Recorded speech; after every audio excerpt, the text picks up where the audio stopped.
La pluie battante de novembre frappait les vitres du petit café Chez Marie, situé dans le 15e arrondissement de Paris. L'établissement, avec ses murs jaunis par le temps et ses tables en formica usé, n'avait rien d'extraordinaire. C'était exactement le genre d'endroit que Victor Moncler évitait habituellement. Pourtant, ce soir-là, le milliardaire de 52 ans s'était réfugié dans ce modeste café pour échapper à l'orage qui s'était abattu sur la capitale française.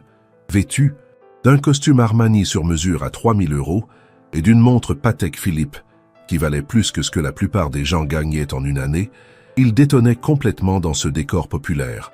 Victor regardait nerveusement sa montre en platine sertie de diamants, un héritage familial qui ne le quittait jamais. Cette bague était bien plus qu'un simple bijou pour lui. C'était le symbole de l'empire qu'il avait construit pierre par pierre depuis la mort de son père 25 ans plus tôt. La bague portait les armoiries de la famille Moncler, une lignée de négociants qui avait fait fortune dans le commerce des épices au XVIIIe siècle. Gravée dans l'or blanc, elle représentait un navire voguant vers des terres inconnues, entouré de motifs floraux délicats qui témoignaient du savoir-faire des orfèvres de l'époque. Victor la faisait tourner machinalement autour de son doigt, une habitude qu'il avait développée dans les moments de stress ou de réflexion profonde. Une jeune femme d'une trentaine d'années s'approcha de sa table, un carnet de commandes à la main. Ses cheveux châtains étaient tirés en arrière en un chignon simple, mais élégant, et malgré son uniforme de serveuse quelque peu défraîchi, elle dégageait une dignité naturelle qui ne passa pas inaperçue au regard exercé de Victor. « Bonjour monsieur, que puis-je vous servir ce soir ?» demanda-t-elle d'une voix douce mais assurée. Victor leva les yeux de son téléphone portable et croisa le regard de la jeune femme. Ses yeux verts pétillaient d'intelligence et de bienveillance, contrastant avec la fatigue visible sur son visage. « Un café noir sans sucre, s'il vous plaît », répondit-il poliment, surpris par la courtoisie naturelle de cet employé dans un établissement si modeste. « Si vous appréciez cette histoire jusqu'à présent, n'hésitez pas à laisser un petit « j'aime » pour m'encourager à continuer. Et dites-moi en commentaire, que pensez-vous de cette rencontre inattendue entre ces deux mondes si différents? Alors que la serveuse s'apprêtait à repartir vers le comptoir, son regard fut attiré par l'éclat de la bague que portait Victor. Elle s'immobilisa soudainement, les yeux écarquillés, comme si elle venait de voir un fantôme. « Excusez-moi, monsieur, » dit-elle d'une voix tremblante, « mais ma mère a une bague exactement comme la vôtre. » Victor fronça les sourcils, incrédule. Comment une simple serveuse de café pourrait-elle posséder un bijou de cette valeur et de cette rareté? « Pardon ?» demanda-t-il, pensant avoir mal entendu. La jeune femme, qui semblait maintenant très émue, répéta « Ma mère possède une bague identique à la vôtre. Je la reconnais parfaitement. Les armoiries, le navire, les motifs, tout est exactement pareil. » Le cœur de Victor se mit à battre plus fort. Cette bague était unique, forgée spécialement pour son arrière-arrière-grand-père Édouard Moncler en 1847. Elle avait été transmise de père en fils pendant des générations, et il était absolument impossible qu'il en existe une copie. Du moins, c'est ce qu'il avait toujours cru. « Vous devez faire erreur, mademoiselle », dit-il d'un ton qui se voulait poli mais ferme. « Cette bague est un héritage familial unique. Il n'en existe qu'une seule au monde. » Mais la serveuse secoua la tête avec conviction. « Non, monsieur, je vous assure que je ne me trompe pas. Ma mère la porte tous les jours depuis que je suis petite. Elle me racontait toujours que c'était un héritage de sa grand-mère et que cette bague racontait l'histoire de marins courageux partis à la découverte de nouveaux mondes. » Victor sentit un frisson parcourir son échine. Ces mots étaient exactement ceux que son propre père utilisait pour lui décrire l'histoire de leur bague familiale. « Comment vous appelez-vous » demanda-t-il d'une voix rauque. « Camille Dubois » répondit la jeune femme, visiblement troublée par l'intensité du regard de Victor. « Et votre mère » insista-t-il. « Marie-Claire Dubois. Enfin, c'était son nom de jeune fille. Maintenant, elle s'appelle Marie-Claire Rousseau depuis son remariage. » Victor sortit son téléphone et commença à taper fébrilement le nom dans son moteur de recherche. Rien. Aucun résultat pertinent. « Pourriez-vous me montrer cette bague » demanda-t-il, sa voix trahissant une émotion qu'il ne parvenait plus à contrôler. Camille hésita un moment, puis hocha la tête. « Ma mère habite à quelques rues d'ici. Si vous voulez, je peux l'appeler. Elle pourrait venir après la fermeture du café, vers 22 heures. » Victor consulta sa montre. Il était déjà 20h30. Il avait prévu de rentrer chez lui pour préparer une importante réunion du lendemain avec des investisseurs japonais. Mais cette rencontre fortuite venait de chambouler tous ses plans. D'accord, dit-il sans hésiter. J'attendrai. Il sortit une carte de visite de son portefeuille en cuir italien et la tendit à Camille. Voici mes coordonnées. Je suis Victor Moncler, président directeur général des entreprises Moncler. Camille prit la carte et la lut avec attention. Ses yeux s'écarquillèrent quand elle réalisa qui était réellement l'homme assis à sa table. Vous êtes le Victor Moncler, celui qui a racheté la chaîne d'hôtels Prestige l'année dernière. Victor acquiesça avec un sourire modeste. Il n'était pas habitué à être reconnu par des gens ordinaires, étant plutôt discret sur sa fortune et évitant généralement les médias grand public. « J'ai lu un article sur vous dans le Figaro », continua Camille, impressionnée malgré elle. « Il disait que vous étiez l'un des hommes d'affaires les plus influents de France. » Victor haussa les épaules avec élégance. « Les journalistes aiment parfois exagérer. Je ne suis qu'un homme qui a eu la chance de réussir en affaires. » Mais Camille n'était pas dupe. Elle savait reconnaître la vraie classe quand elle la voyait, et cet homme dégageait une assurance et une prestance qui ne trompèrent pas. Pendant que Camille retournait à son service, Victor ne pouvait s'empêcher de la regarder évoluer entre les tables. Malgré l'agitation du café et les demandes incessantes des clients, elle gardait toujours le sourire et traitait chaque personne avec la même attention bienveillante. Elle avait quelque chose de particulier, une grâce naturelle qui la distinguait de toutes les femmes que Victor côtoyait habituellement dans son milieu social. Ces dernières étaient souvent sophistiquées, cultivées, mais également superficielles et intéressées. Camille, elle, semblait authentique, vraie, sans artifice. Il y avait dans ses gestes une simplicité élégante qui touchait Victor d'une manière qu'il ne parvenait pas à expliquer. À 21h45, les derniers clients quittèrent le café. Camille commença à ranger les tables et à nettoyer le comptoir, jetant de temps en temps des regards nerveux vers Victor qui patientait toujours, sirotant son 3e café de la soirée. « Ma mère devrait arriver d'une minute à l'autre », lui dit-elle en s'essuyant les mains sur son tablier. « Elle était très intriguée quand je lui ai parlé de votre bague au téléphone. » Victor hocha la tête, sentant son cœur s'accélérer à nouveau. Il avait passé ces dernières heures à réfléchir à toutes les implications possibles de cette découverte. Si cette femme possédait vraiment une bague identique à la sienne, cela remettrait en question tout ce qu'il savait sur l'histoire de sa famille. À 22 heures précises, la porte du café s'ouvrit et une élégante femme d'une 60aine d'années entra. Marie-Claire Rousseau avait des cheveux gris argentés soigneusement coiffés et portait un manteau de laine noire de bonne qualité, bien que visiblement pas de première jeunesse. Malgré son âge, elle conservait une beauté délicate et une prestance naturelle qui rappelait immédiatement sa fille. Ses yeux, du même vert profond que ceux de Camille, se posèrent immédiatement sur Victor, avec une curiosité mêlée d'appréhension. « Maman, » dit Camille en l'embrassant, « je te présente Monsieur Moncler. Monsieur Moncler, voici ma mère, Marie-Claire Rousseau. » Victor se leva respectueusement et tendit la main à Marie-Claire. « Enchantée, madame. Votre fille m'a dit que vous possédiez une bague similaire à la mienne. » Marie-Claire serra la main de Victor et le regarda droit dans les yeux. Il y avait dans son regard une profondeur et une mélancolie qui intriguèrent immédiatement le milliardaire. « En effet, » dit-elle d'une voix claire mais chargée d'émotion. « Puis-je voir la vôtre en premier ?» Victor tendit sa main droite, exposant la bague aux armoiries Moncler. Marie-Claire se pencha pour l'examiner de plus près, et Victor vit ses yeux se remplir de larmes. « Mon Dieu !» murmura-t-elle. « C'est exactement la même. » « Exactement. » D'une main tremblante, Marie-Claire fouilla dans son sac à main en cuir usé et en sortit un petit écrin de velours rouge. Elle l'ouvrit délicatement, révélant une bague identique à celle de Victor. Même or blanc, même diamant, mêmes armoiries, même navire gravé avec les mêmes motifs floraux.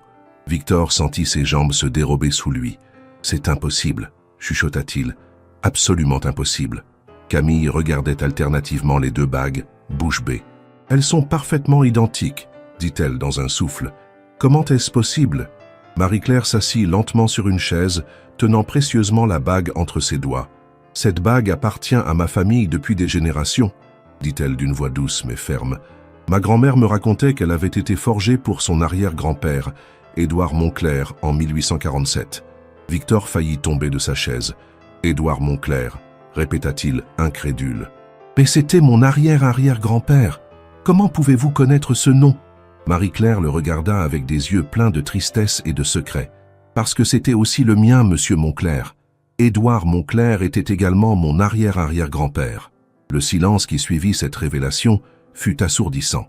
Victor regardait Marie-Claire comme s'il la voyait pour la première fois, cherchant désespérément dans ses traits quelque chose qui pourrait confirmer ou infirmer cette déclaration stupéfiante. « Vous voulez dire que nous serions de la même famille ?»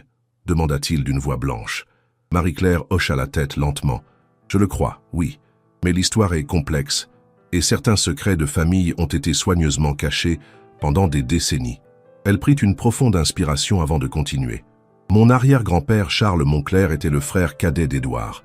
Ils se sont disputés violemment en 1852 à propos de l'héritage familial et de la direction des affaires familiales.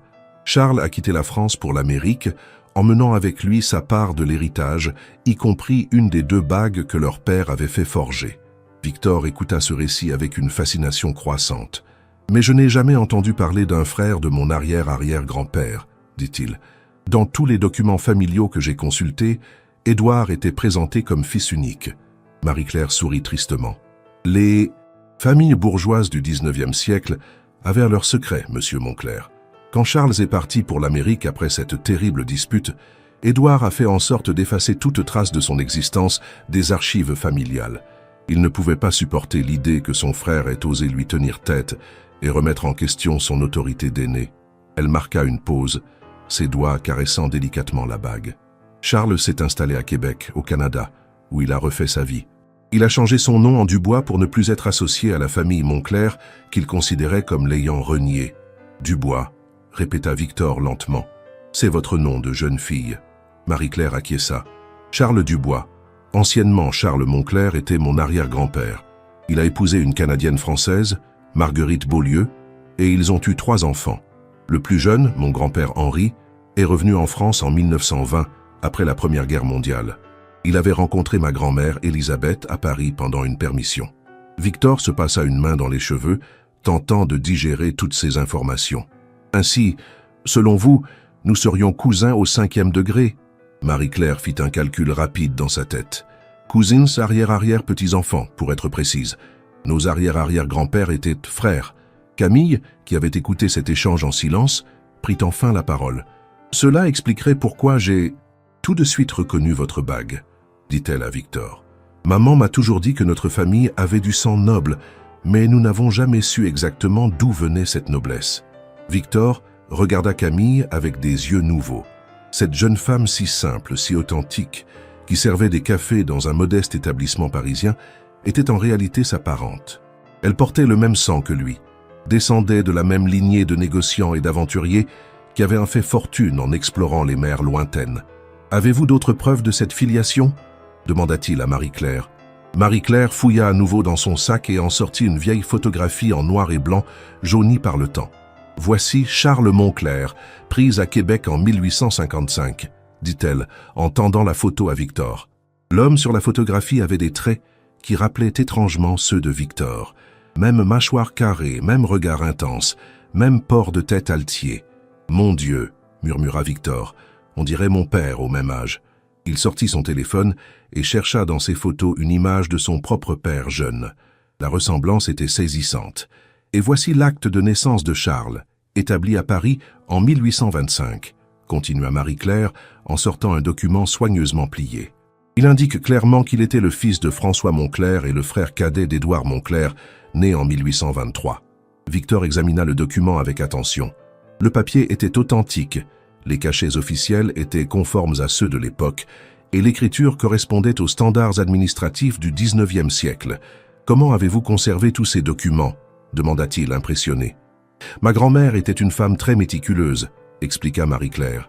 Elle avait compris l'importance de préserver l'histoire familiale, même si cette histoire était douloureuse. Elle m'a tout transmis avant sa mort, en me faisant promettre de ne jamais oublier nos véritables origines. Camille regardait alternativement Victor et sa mère, encore sous le choc de ces révélations. « Donc Victor et moi, nous sommes de la même famille ?» demanda-t-elle, utilisant pour la première fois le prénom du milliardaire. Victor hocha la tête, un sourire ému aux lèvres. « Il semblerait que oui, Camille. Nous sommes cousins, séparés par 5 générations. Mais cousins tout de même. » Il regarda Marie-Claire avec respect. « Madame Rousseau, accepteriez-vous de venir chez moi demain ? J'aimerais vous montrer les archives familiales que je possède.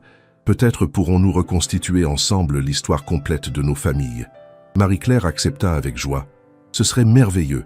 J'ai toujours rêvé de connaître la suite de l'histoire d'Édouard et de comprendre pourquoi cette dispute entre les deux frères avait été si violente. » Alors qu'ils s'apprêtaient à se séparer, Victor prit une décision qui allait changer le cours de leur vie. « Camille, dit-il en se tournant vers la jeune femme, j'aimerais vous proposer quelque chose. » Camille le regarda avec curiosité. « Je suis en train de réorganiser mon entreprise et je cherche quelqu'un pour superviser mes relations avec les employés et améliorer les conditions de travail dans tous mes établissements.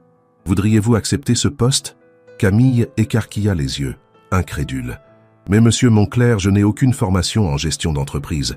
Je ne suis qu'une serveuse. » Victor sourit chaleureusement. « Vous avez quelque chose de plus précieux qu'un diplôme, Camille. Vous avez de l'humanité, de la compassion et la capacité naturelle de mettre les gens à l'aise.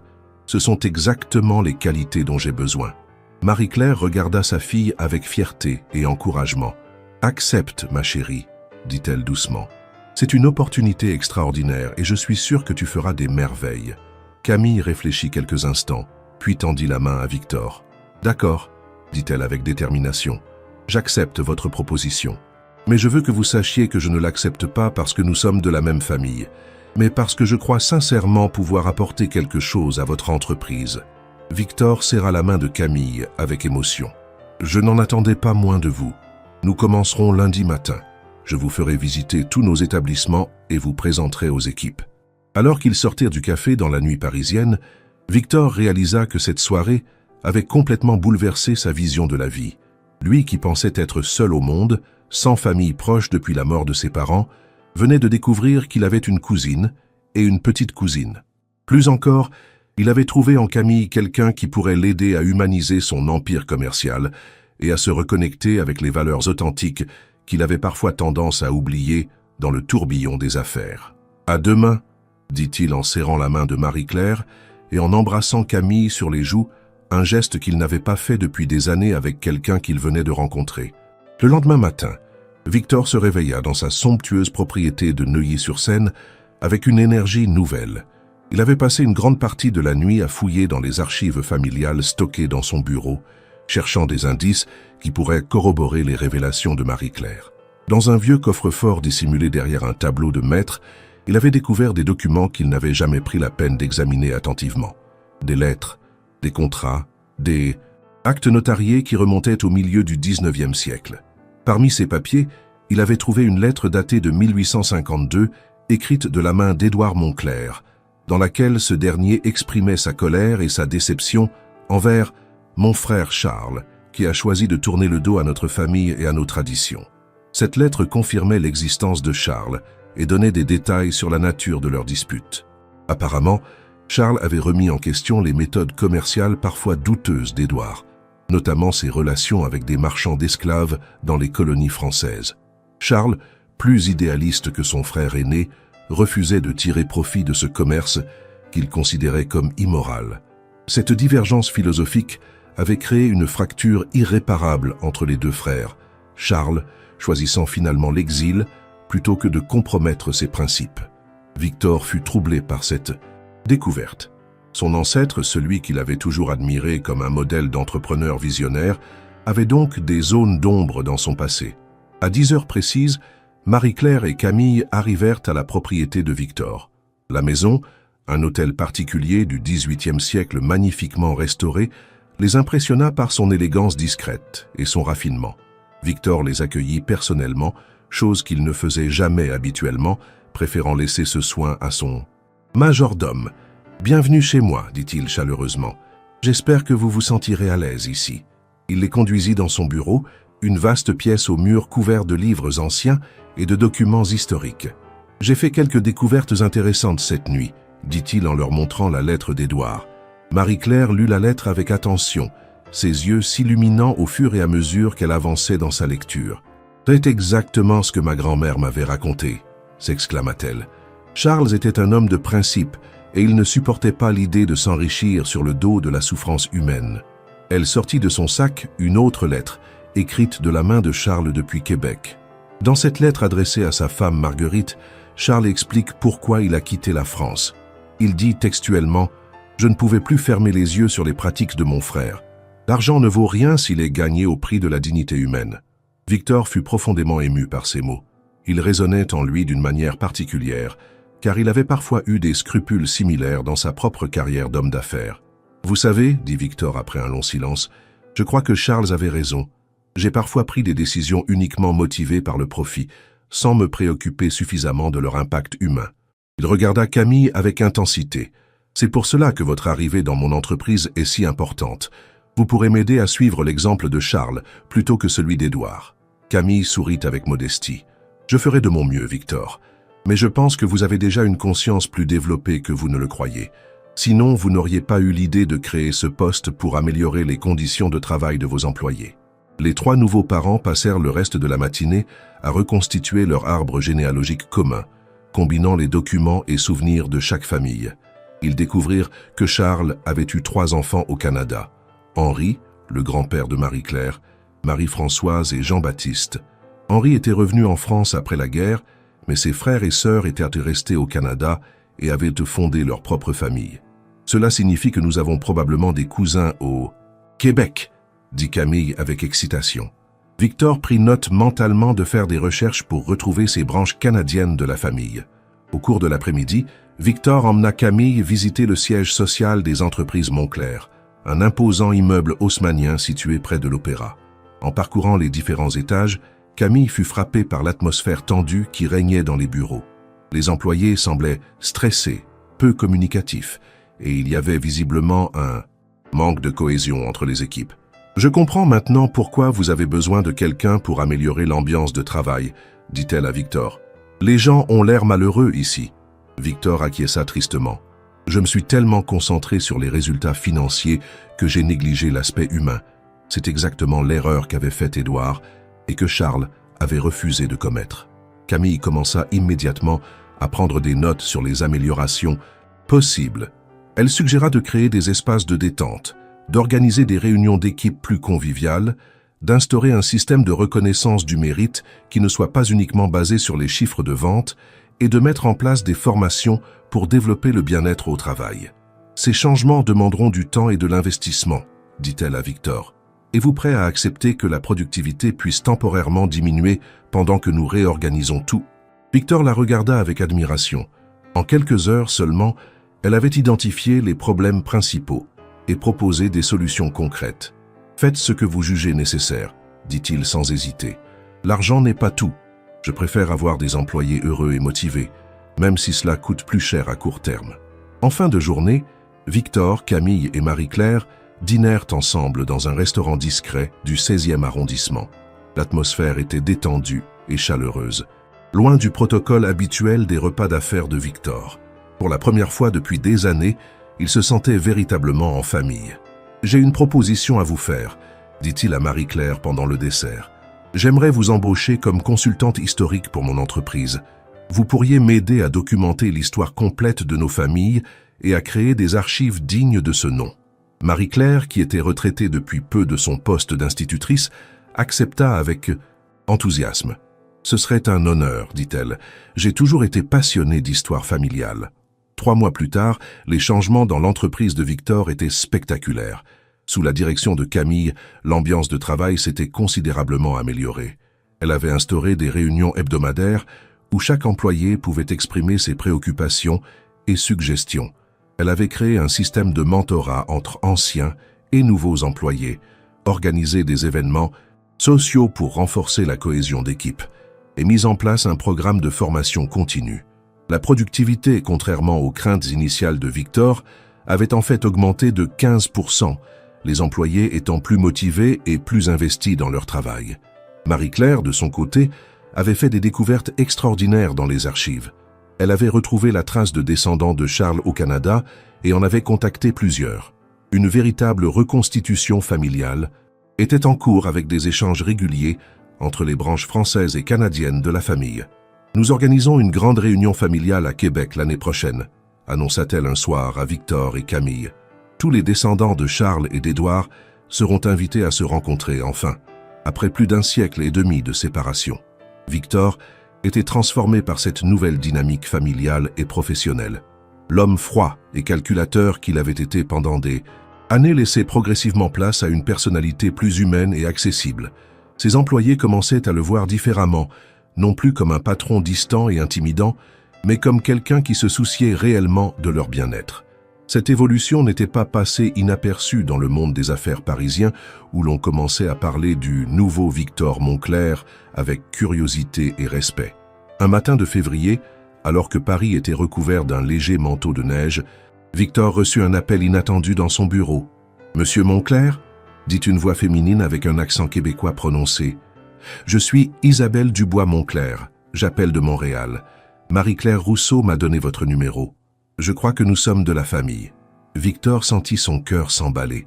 Depuis que Marie-Claire avait entrepris ses recherches généalogiques, il espérait secrètement que d'autres membres de la famille se manifesteraient. « Bonjour Isabelle, » dit-il. Chaleureusement. « Marie-Claire m'a effectivement parlé de vous. Vous êtes l'arrière-petite-fille d'Henri Dubois, n'est-ce pas ?»« Exactement, » confirma Isabelle. « Je suis également avocate spécialisée en droit des successions, et j'ai des nouvelles qui pourraient vous intéresser. » Victor se redressa dans son fauteuil, intrigué. « Je vous écoute. » Isabelle prit une profonde inspiration avant de continuer. « En faisant des recherches sur notre famille, j'ai découvert que Charles Moncler avait laissé un testament au Canada. Dans ce testament, il léguait une partie de sa fortune à tous ses descendants, y compris ceux de la branche française de la famille. Mais il y avait une condition. Cette fortune ne pourrait être réclamée que si les deux branches de la famille se réconciliaient officiellement. Victor resta silencieux un moment, digérant cette information stupéfiante. « Vous voulez dire que Charles avait prévu une réconciliation possible entre les deux familles ?» demanda-t-il finalement. « Exactement, » répondit Isabelle. « Il avait espoir que ses descendants et ceux d'Édouard finiraient par surmonter la querelle qui avait divisé les frères. Le testament stipule que si un descendant de chaque branche se rencontre et signe un acte de réconciliation devant notaire, alors l'héritage pourra être partagé équitablement entre toutes les familles concernées. » Victor fut profondément ému par cette révélation. Charles, même dans la mort, avait voulu réparer la fracture familiale qu'il avait tant regrettée. « Combien représente cet héritage ?» demanda Victor, plus par curiosité que par cupidité. « Avec les intérêts composés sur plus de 150 ans, nous parlons d'environ 15 millions de dollars canadiens, » répondit Isabelle. « Mais ce n'est pas le plus important. Charles avait également laissé des instructions pour la création d'une fondation familiale destinée à aider les personnes dans le besoin. Il souhaitait que sa fortune serve à racheter les erreurs du passé et à promouvoir la justice sociale. » Victor sourit en entendant ces mots. Décidément, Charles avait été un homme remarquable, guidé par des valeurs que Victor commençait lui-même à redécouvrir. « Que faut-il faire pour officialiser cette réconciliation ?» demanda Victor. « Vous devriez venir au Canada avec Marie-Claire et Camille, » suggéra Isabelle. « Nous organiserons une cérémonie officielle, en présence de tous les descendants que nous avons pu retrouver.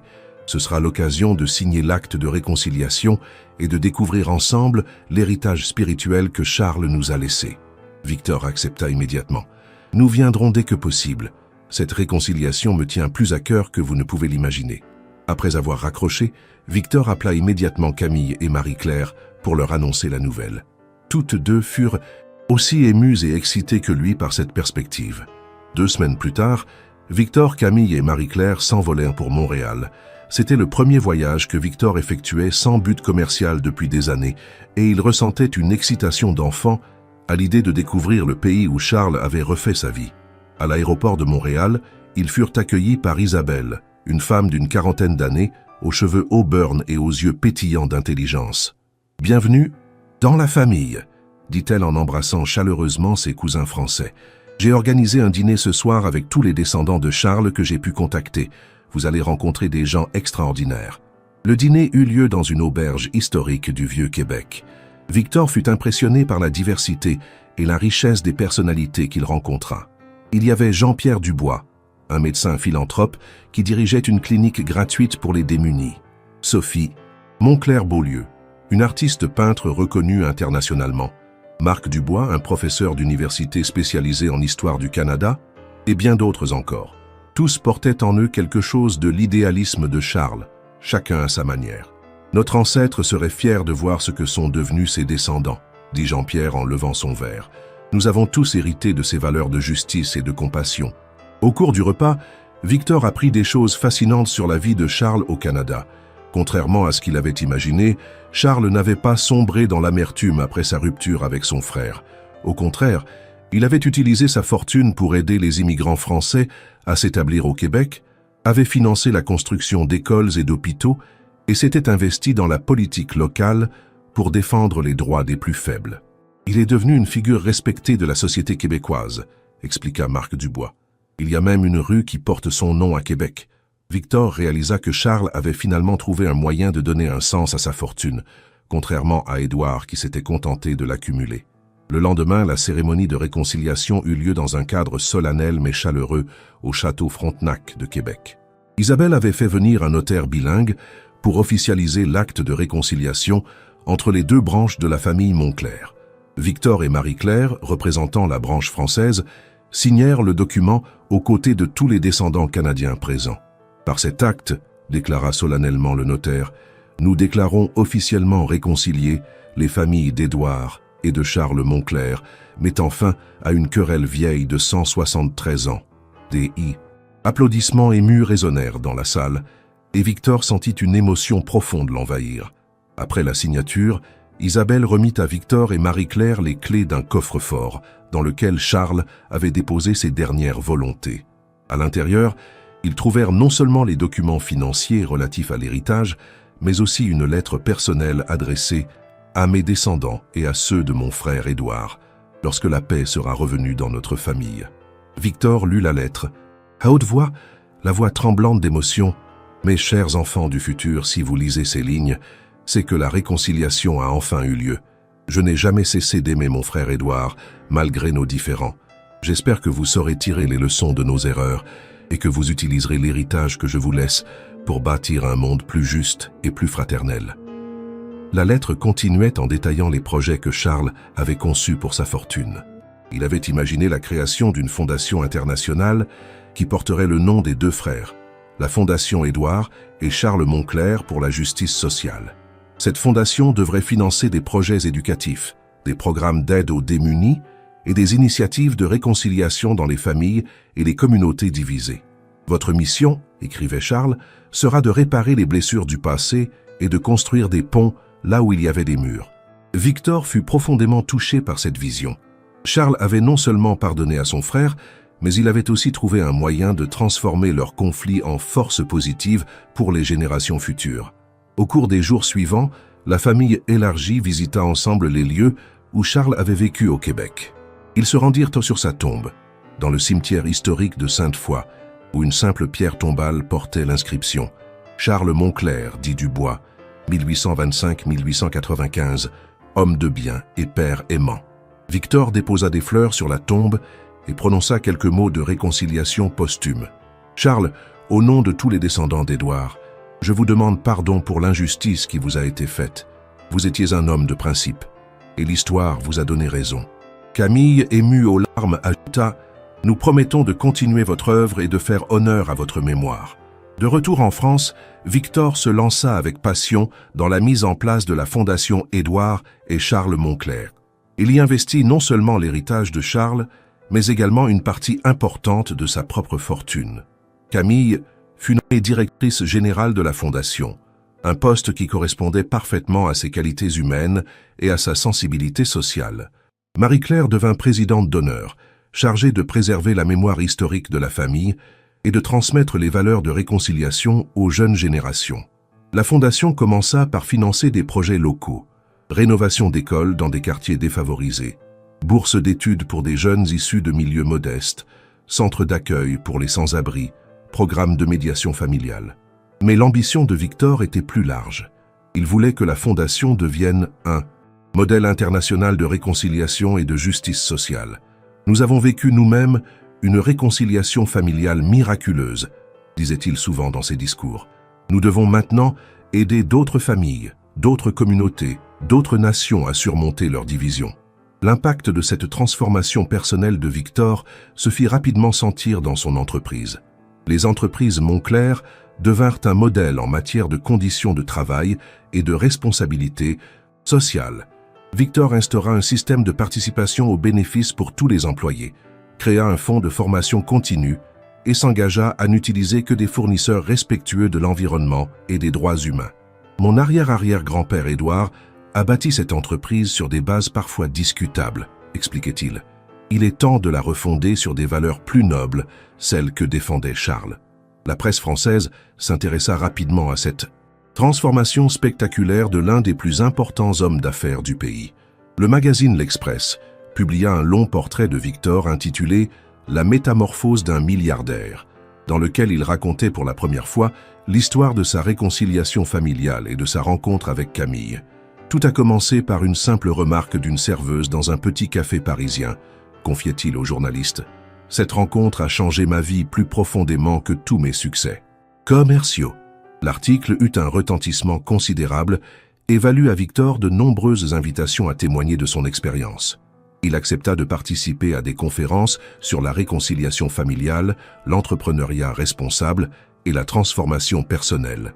Son témoignage touchait particulièrement les gens d'affaires qui, comme lui autrefois, s'étaient perdus dans la course au profit et avaient négligé les valeurs humaines fondamentales. « Il n'est jamais trop tard pour changer », disait-il invariablement. « Nous avons tous en nous la capacité de nous transformer et de transformer le monde autour de nous. » Un an après la cérémonie de réconciliation au Québec, Victor reçut une surprise qui le bouleversa. Camille, avec qui il travaillait quotidiennement et qu'il avait appris à connaître et à respecter profondément, lui annonça qu'elle était enceinte. Le père était David, un jeune médecin qu'elle avait rencontré lors d'un gala de charité organisé par la Fondation. « Je voulais que vous soyez le premier à l'apprendre, » dit-elle avec émotion. « Après ma mère, vous êtes la personne la plus importante de ma vie. Vous êtes comme un grand frère pour moi. » Victor fut profondément touché par ces mots. « Et vous accepteriez que je sois le parrain de cet enfant ?» demanda-t-il timidement. Camille sourit à travers ses larmes. « Je n'espérais pas moins. » La naissance du petit Charles Dubois, ainsi nommé en l'honneur de l'ancêtre réconciliateur, fut l'occasion d'une grande fête familiale. Tous les cousins canadiens firent le voyage pour célébrer l'arrivée de ce nouvel héritier qui incarnait l'union retrouvée des deux branches de la famille. Victor, en tant que parrain, prononça un discours émouvant dans lequel il promit de transmettre à cet enfant les valeurs de justice et de compassion qui avaient guidé Charles Moncler. « Tu es l'avenir de notre famille », dit-il au bébé endormi dans ses bras. « Tu grandiras dans un monde où l'amour a triomphé de la division, où la réconciliation a vaincu la rancœur. » 5 ans plus tard, la Fondation Édouard et Charles Moncler était devenue l'une des organisations philanthropiques les plus respectées d'Europe. Elle avait financé la construction de dizaines d'écoles, aidé des milliers de familles en difficulté et soutenu de nombreux projets de réconciliation dans des zones de conflit. Victor, maintenant âgé de 58 ans, avait trouvé un équilibre parfait entre ses activités commerciales et son engagement humanitaire.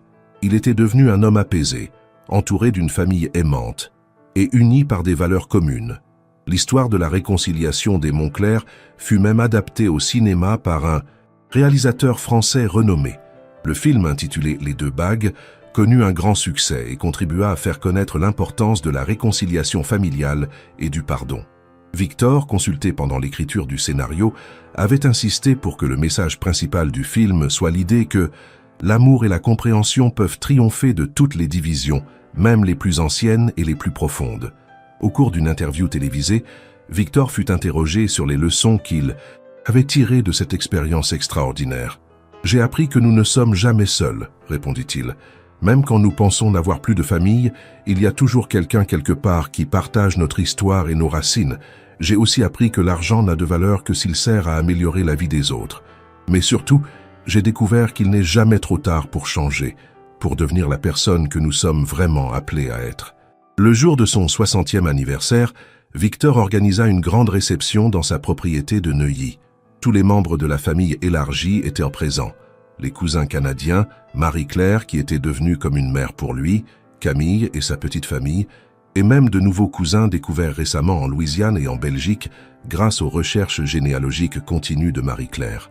En regardant tous ces visages souriants réunis autour de lui, Victor repensa à cette soirée pluvieuse de novembre où il s'était réfugié dans un petit café pour échapper à l'orage. « Mes chers amis, ma chère famille », dit-il en levant son verre, « il y a 6 ans, j'étais un homme seul, obsédé par le travail et coupé de toute véritable émotion humaine. Aujourd'hui, grâce à une serveuse qui a eu le courage de me parler d'une simple bague, je suis entouré d'amour et j'ai trouvé le sens véritable de ma vie. Cette transformation me rappelle que les plus grandes révolutions commencent souvent par les gestes les plus simples et les rencontres les plus inattendues.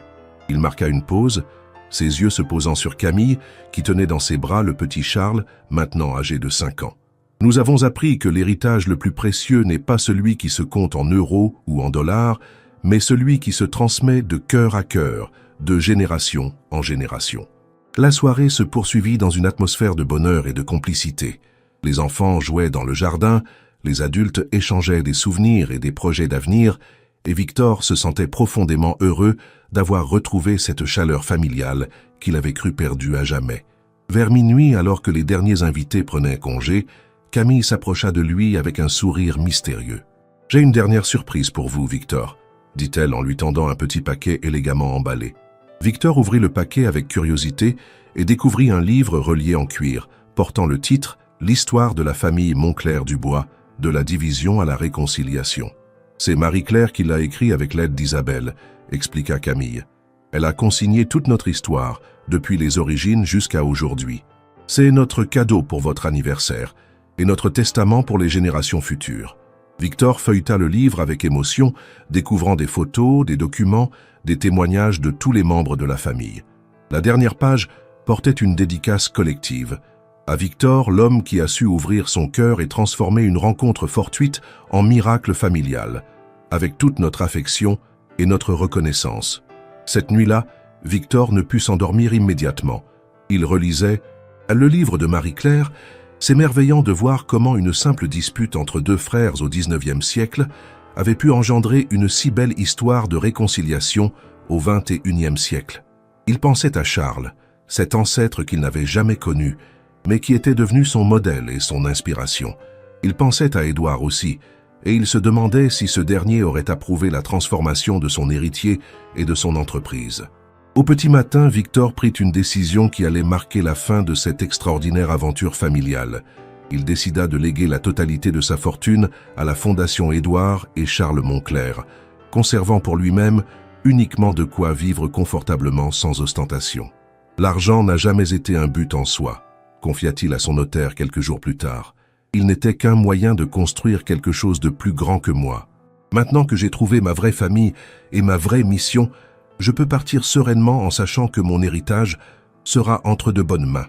La nouvelle de cette donation exceptionnelle fit le tour du monde et inspira de nombreux autres philanthropes à suivre l'exemple de Victor. Les médias parlèrent du phénomène Moncler, cette tendance croissante des super riches à léguer leur fortune de leur vivant pour des causes humanitaires. Victor, devenu malgré lui une figure emblématique de cette nouvelle philanthropie, continuait à prêcher par l'exemple, montrant qu'il était possible de concilier réussite économique et engagement social. Aujourd'hui, à l'âge de 65 ans, Victor Moncler continue à diriger ses entreprises avec la même passion qu'autrefois, mais guidé par des valeurs radicalement différentes. La Fondation Édouard et Charles Moncler est devenue un modèle international et son histoire familiale est enseignée dans plusieurs universités comme exemple de réconciliation réussie. Camille, maintenant mère de 3 enfants, dirige toujours la Fondation avec un dévouement admirable, perpétuant l'esprit de compassion et de justice qui avait animé Charles Moncler. Marie-Claire, âgée de 70 ans mais toujours alerte et passionnée, continue ses recherches généalogiques et a découvert de nouvelles branches de la famille en Australie et en Argentine. Le petit Charles, maintenant âgé de 10, montre déjà les signes d'une personnalité généreuse et altruiste qui réjouit son parrain Victor. Il sera peut-être le prochain gardien de nos valeurs familiales, dit souvent Victor, en le regardant jouer avec ses cousins canadiens lors des réunions familiales annuelles. 10 ans s'étaient écoulés depuis cette soirée pluvieuse qui avait bouleversé la vie de Victor Moncler. Le petit café chez Marie était devenu un lieu de pèlerinage pour tous ceux qui connaissèrent l'histoire extraordinaire de la réconciliation familiale. Madame Dubois, l'ancienne propriétaire, avait pris sa retraite et cédé l'établissement à sa nièce, mais elle avait gardé précieusement tous les témoignages et articles de presse qui racontaient cette histoire devenue légendaire. Les murs du café étaient maintenant ornés de photos de la famille Moncler-Dubois réunie, créant une galerie émouvante qui touchait tous les visiteurs. Victor, maintenant âgé de 75 ans, avait décidé de prendre une semi-retraite pour se consacrer entièrement à sa famille et à la fondation. Ses cheveux étaient devenus complètement blancs, mais ses yeux conservaient cette étincelle de bienveillance et de sagesse qu'il avait développée au fil des années. Il passait ses matinées dans son bureau à répondre personnellement aux lettres de remerciement que recevait la fondation et ses après-midi avec ses petits-enfants adoptifs, car il considérait les enfants de Camille comme ses propres petits-enfants. Grand-père Victor, comme l'appelait maintenant le petit Charles, était devenu le patriarche aimé et respecté de cette famille recomposée extraordinaire. Un matin de printemps particulièrement radieux, Victor reçut un appel qui allait encore une fois changer sa perception de l'histoire familiale. « Monsieur Moncler ?» dit une voix masculine avec un léger accent espagnol. « Je suis Eduardo Monteclar. J'appelle de Buenos Aires. Je crois que nous partageons plus qu'un simple nom de famille. » Victor se redressa dans son fauteuil, intrigué. Depuis 10 ans, Marie-Claire avait retrouvé de nombreuses branches de la famille dans le monde entier, mais l'Argentine était un territoire encore inexploré. « Bonjour Eduardo, en quoi puis-je vous aider ?» demanda Victor avec curiosité. « Ma famille conserve depuis des générations des documents qui parlent d'un certain François Moncler, père d'Édouard et de Charles, » expliqua Eduardo. « Mais nos archives mentionnent également un troisième fils prénommé Antoine qui aurait quitté la France en 1820 pour l'Argentine. » Victor sentit son cœur s'emballer. Un troisième frère. Cette révélation était encore plus stupéfiante que la découverte de Charles. « Avez-vous des preuves de cette filiation ?» demanda-t-il, s'efforçant de garder son calme. « Oui, répondit Eduardo. J'ai en ma possession l'acte de naissance d'Antoine Moncler, né en 1800, ainsi que son passeport pour l'Argentine et de nombreuses lettres qu'il a écrites à ses parents depuis Buenos Aires. » Cette nouvelle découverte relança immédiatement les recherches généalogiques de Marie-Claire, maintenant âgée de 80 ans, mais toujours aussi passionnée. Eduardo lui envoya par courrier numérisé tous les documents en sa possession, et l'authenticité ne fit aucun doute. Antoine Moncler était effectivement le frère aîné d'Édouard et de Charles, et il avait quitté la France très jeune pour tenter sa chance en Argentine. « Comment se fait-il que nous n'ayons jamais entendu parler de lui ?» demanda Victor à Marie-Claire, lors de leur réunion hebdomadaire dans le bureau de la Fondation. Antoine était l'enfant rebelle de la famille, expliqua Marie-Claire après avoir étudié les lettres découvertes par Eduardo. Il avait des idées révolutionnaires pour l'époque et rêvait de liberté et d'aventure. Ses parents, François et Marguerite Moncler, étaient des bourgeois conservateurs qui ne supportaient pas ces idées progressistes. Antoine est parti pour l'Argentine à l'âge de 20 ans et la famille a fait comme s'il n'avait jamais existé. Victor était fasciné par cette nouvelle pièce du puzzle familial. Et qu'est-il devenu en Argentine? Marie-Claire sourit en feuilletant les documents. Il a fondé une estancia, une grande propriété agricole, dans la région de la Pampa, et il s'est spécialisé dans l'élevage de bétail. Mais surtout, il a créé la première école gratuite de sa région pour les enfants des ouvriers agricoles. C'était un visionnaire comme Charles, mais d'une manière différente. Camille, maintenant âgée de 45 ans et mère de 4 enfants, proposa immédiatement d'organiser un voyage en Argentine pour rencontrer Eduardo et découvrir l'héritage d'Antoine. « Nous ne pouvons pas laisser cette branche de la famille dans l'oubli, » dit-elle avec détermination. « Si Antoine a créé une école, c'est qu'il partageait les mêmes valeurs que Charles. Nous devons honorer sa mémoire. » Victor acquiesça avec enthousiasme. À son âge, il savait que chaque nouvelle découverte familiale était un cadeau précieux qu'il fallait savourer pleinement. Le voyage en Argentine fut organisé 3 mois plus tard. Victor, accompagné de Camille, de Marie-Claire et du petit Charles, maintenant âgé de 15 ans et passionné d'histoire, s'envola pour Buenos Aires.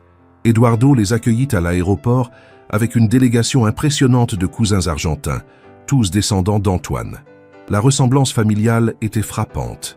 Même port de tête, mêmes yeux perçants, même élégance naturelle. « Bienvenue dans la famille argentine », dit Eduardo en embrassant Victor. « Nous attendons cette rencontre depuis que mon grand-père nous a raconté l'histoire d'Antoine et de ses frères restés en France. » Le lendemain, ils visitèrent l'Estancia San Antonio, la propriété fondée par Antoine en 1825.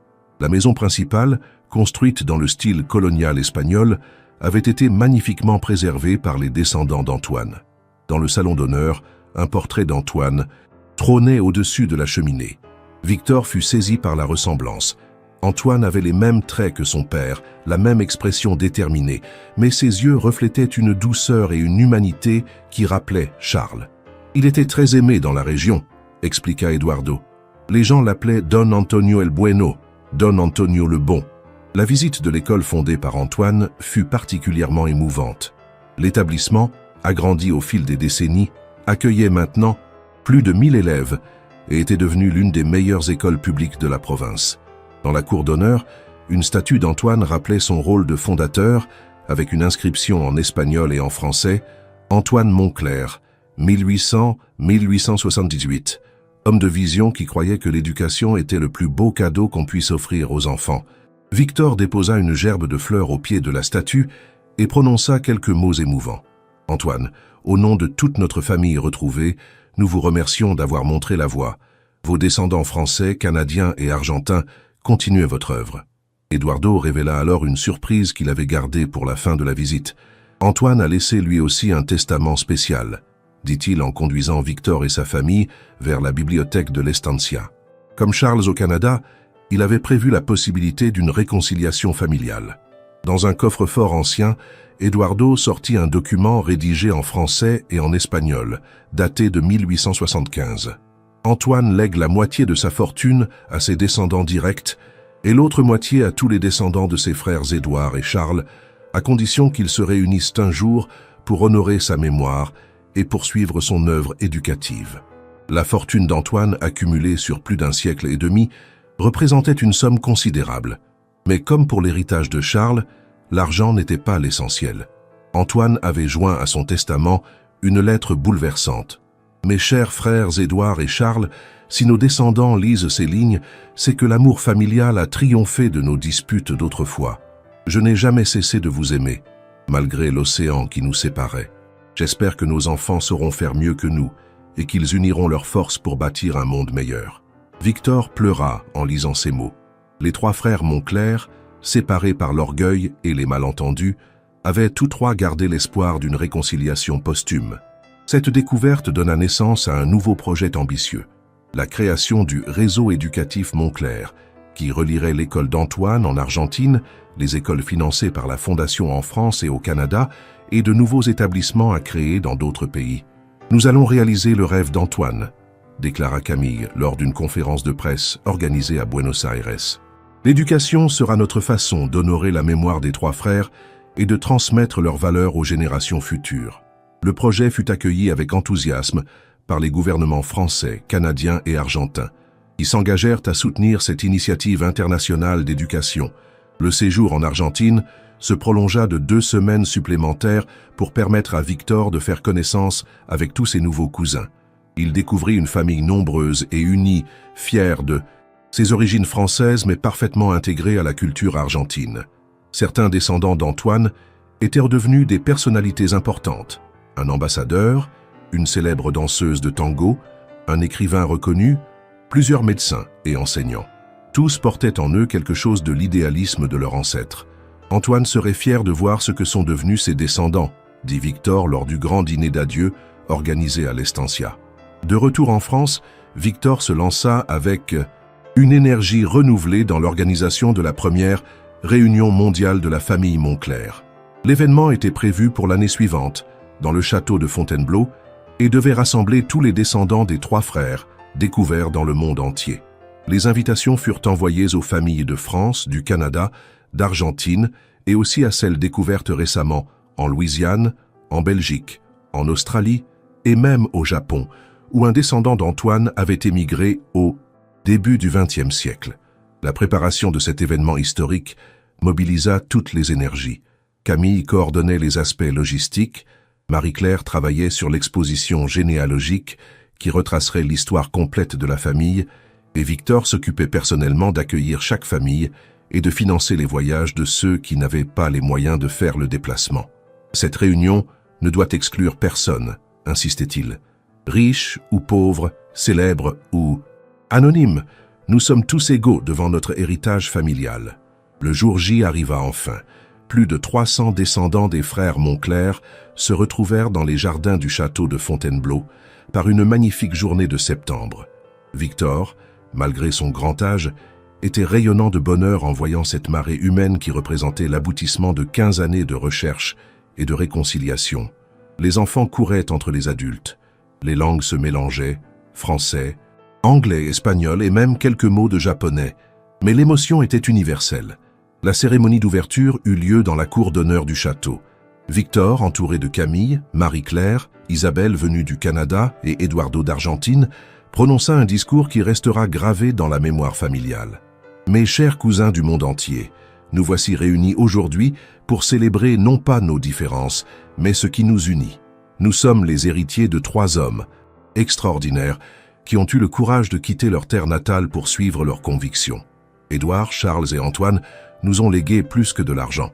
Ils nous ont transmis des valeurs de courage, de justice et de générosité qui font de nous une famille unie au-delà des frontières et des générations. L'exposition généalogique préparée par Marie-Claire remporta un succès extraordinaire. Sur des panneaux géants, l'histoire de chaque branche familiale était retracée avec photos, documents, témoignages. Les visiteurs découvraient avec émerveillement la richesse et la diversité de leur héritage commun.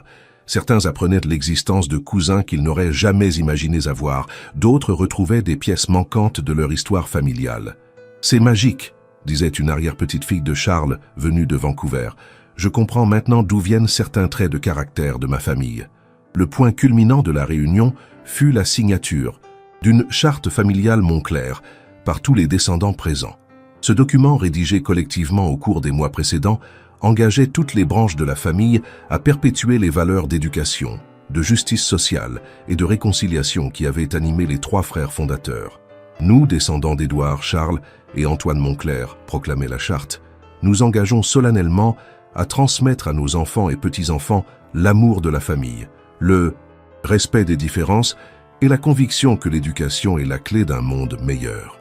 La réunion se termina par un grand bal dans les salons du château. 3 orchestres, un Français, un Canadien et un Argentin, se relayèrent pour faire danser toute la famille au rythme des musiques de leurs pays respectifs. Victor, malgré son âge, ouvrit le bal en invitant Camille à danser une valse sur l'air de « La vie en rose ». « Merci », lui murmura-t-il à l'oreille. « Sans vous, rien de tout cela n'aurait été possible. Vous avez été l'ange gardien de notre famille. » Camille, émue aux larmes, répondit « C'est vous qui avez tout rendu possible en ouvrant votre cœur.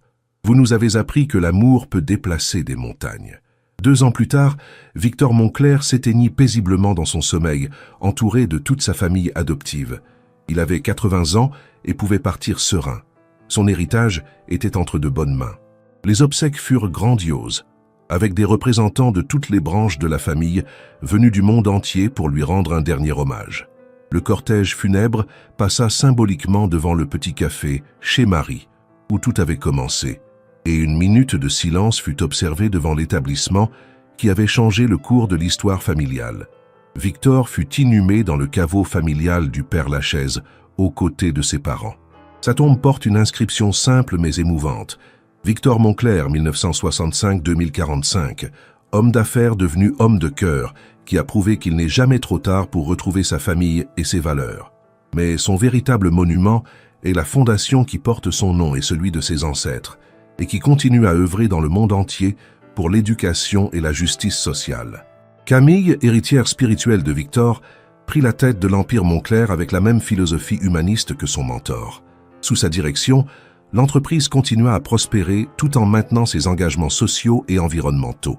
Le petit Charles, devenu un jeune homme de 25 ans, travaillait déjà aux côtés de sa mère pour préparer la nouvelle génération de dirigeants familiaux. « Grand-père Victor nous regarde », disait-il souvent. « Nous devons être dignes de son héritage. » Marie-Claire, malgré ses 90 ans, continuait ses recherches généalogiques avec l'aide de ses petits-enfants passionnés d'informatique. Elle avait publié plusieurs livres sur l'histoire de la famille Moncler, devenus des références en matière de généalogie française. « Tant qu'il me restera un souffle de vie, disait-elle, je continuerai à chercher nos cousins perdus dans le monde. Notre famille est comme un puzzle géant dont il manque encore des pièces. » Aujourd'hui, 15 ans après cette première rencontre fortuite dans un café parisien, l'histoire de la famille Moncler continue de s'écrire. Le réseau éducatif. Moncler compte maintenant 27 écoles dans 12 pays.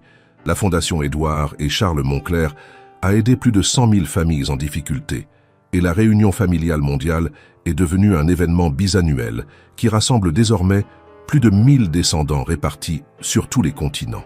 L'histoire extraordinaire de Victor et de sa famille prouve que les plus beaux miracles naissent souvent des rencontres les plus simples.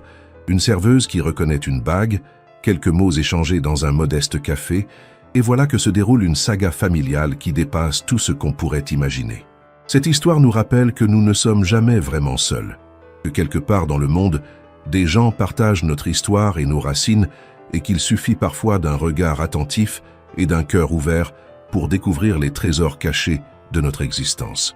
Le petit café chez Marie existe toujours rue de Vaugirard. Une plaque dorée à l'entrée raconte maintenant l'histoire complète de la réconciliation Montclair. Chaque jour, des centaines de personnes s'y arrêtent, attirées par cette légende moderne qui prouve que l'amour et la famille peuvent triompher de tout. Et parfois, dans le brouhaha du café, on entend encore l'écho de ces mots magiques qui ont tout changé. « Bonjour monsieur, ma mère a une bague comme la vôtre. » Voilà qui clôt cette extraordinaire saga familiale. Si cette histoire vous a ému et inspiré, n'oubliez pas de laisser votre j'aime pour célébrer le pouvoir de l'amour familial et de la réconciliation. Et racontez-moi en commentaire, cette histoire vous donne-t-elle envie de rechercher vos propres racines familiales? Croyez-vous, comme Victor, qu'il n'est jamais trop tard pour changer et retrouver ce qui compte vraiment dans la vie?